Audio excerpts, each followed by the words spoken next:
Okay, problem number 3. I love multiplying fractions. Sue is making cookies for her Girl Scout troop. She made 10 batches, and each batch used 3/5 of a cup of sugar. How many cups of sugar did she use in all? Now, I usually like for people to draw pictures. So here's my 10 batches of cookies. And I don't usually draw all of my 10, but I'll do an arrow showing that I'm going to have 10 in there. And there's going to be 3/5 of a sugar in this one, 3/5 in a sugar of this one, 3/5 of a cup of sugar in this one. So I'm going to need to have 10 3/5 cup.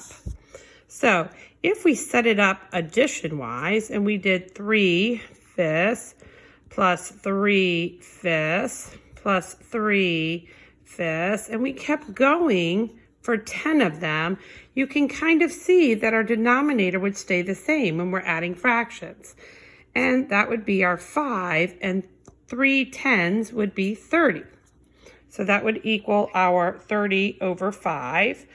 Or since we also know that a fraction means division, we can say 30 divided by 5 would equal 6. That's one way of doing it. Okay, the other way is if we're going to shade these in, because these are already divided up into fifths. So this is one set of 5, one set of 5. So if we count this as our whole cup of sugar, here's our, our whole batches of cookies. Here are our 10. So we can color in 3/5, 1, 2, 3. That's 1/5. That's 1 3/5. 1, 2, 3. 2 3/5. 1, 2, 3, 3. 1, 2, 3, 4. 1, 2, 3, 5. 1, 2, 3, 6. 1, 2, 3, 7.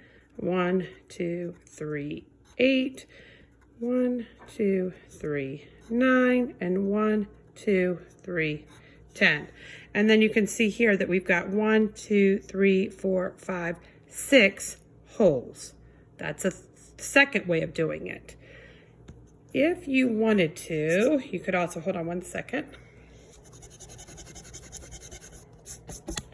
Okay, if we did it just our 3/5, 1, 2, 3, you might see a problem like this.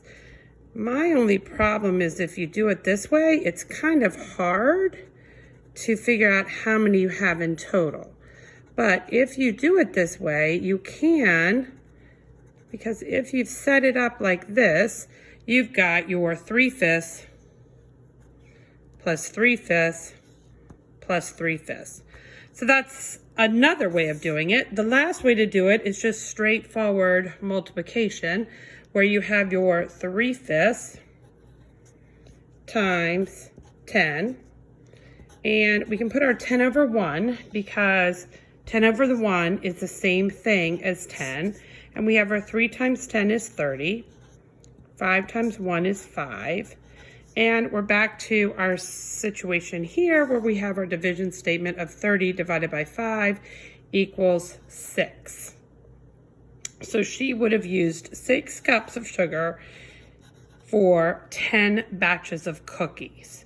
So that has several different ways of solving a problem, and you pick which way works for you and stick with that one. All right? Be back in a second for number 4.